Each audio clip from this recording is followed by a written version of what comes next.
Hello दोस्तों, नमस्ते दोस्तों। मैं उमा तिवारी अपने किचन में आपका स्वागत करती हूँ।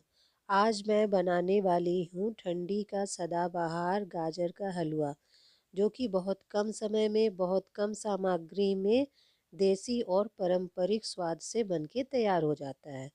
थोड़ा सा बनाने में इसको कठिनाई तो लगती, क्योंकि इस गाजर को पहले हमें घिसना पड़ता है। सबसे कठिन काम होता है इसको ग्रेट करना, यानी घिसना। सबसे ज़्यादा दिक्कत यही होती है। यहाँ पर मैं इस काम को आसान बनाने के लिए मोटी वाली गाजर का उपयोग करती, क्योंकि ये एक ही बार में ज़्यादा क्वांटिटी में घिस जाती है।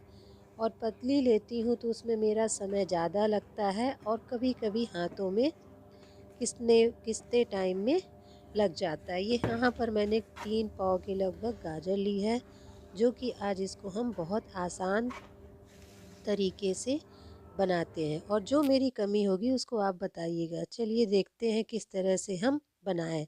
यहाँ पर हमने सभी गाजरों को घिस लिया है जो कि मैं पानी से पहले गाजर को अच्छे से पोंछी थी, क्योंकि सूखी सूखी थोड़ी सी गाजर लग रही है। अब इसको बनाने के लिए मैंने एक कढ़ाई ली। कढ़ाई में मैं 2 चम्मच के लगभग शुद्ध देसी घी डाला। घी इसलिए मैं डाली हूँ कि तली में कभी कभी गाजर बैठ जाती है और पूरी कढ़ाई में घी फैल जाता है। थोड़ा सा गाजर भी हम लोग सौंधा करने के लिए भूंज देते हैं। फिर इस तरह से सारी की हुई गाजर को हम कढ़ाई पे डाल देते हैं और थोड़ा सा धीमा आंच करके इसको हम चलाते हैं।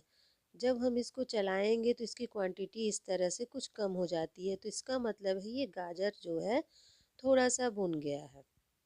5 से 10 मिनट के लिए इसी कंडीशन में हम गाजर को भूनते जाते हैं। अब इसको हम 5 मिनट के लिए ढक देते हैं। ढकने से ये पूरी गाजर जो है थोड़ा और भप जाएगी। अब इस तरह से हम देखते हैं ये गाजर का यहाँ पर कलर भी चेंज हो चुका है, जो कि ये भुनने और पकने की कंडीशन इसकी स्टार्ट हो गई। अब 5 से 10 मिनट के बाद हम थोड़ी सी शक्कर ऐड करते हैं।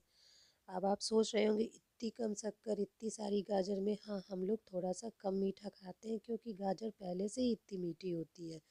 और ठंडी में गाजर का हलवा तो एक बार नहीं कई बार बनता रहता है, इसलिए थोड़ा सा शक्कर में हम लोग को कंट्रोल करना पड़ता है। अब यहाँ पर बारी आती है फुल क्रीम मलाई वाला भैंस का गाढ़ा दूध ही यूज़ किया जाता है, क्योंकि गाजर का हलवा जो है वो दूध से बनता है, मावा से भी बनता है।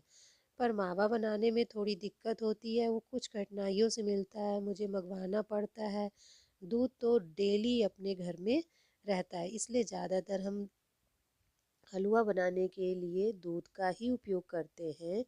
अब 1 लीटर फुल फैट दूध में ही ये पूरा हलवा हमारा पकेगा। अब यह प्रक्रिया कम से कम 20 से 30 मिनट तक निरंतर चलती जाती है, क्योंकि इसको पकाने में टाइम लगता है। पकाने का तात्पर्य क्या है कि ये दूध जो है गाजर के साथ पक कर के, कहने का मतलब है कि वो एक तरह से मावा ही बन जाता है। चाहे मावा में आप कहिए, नहीं तो ये तो गाजर तो पूरा दूध में ही पक रहा है।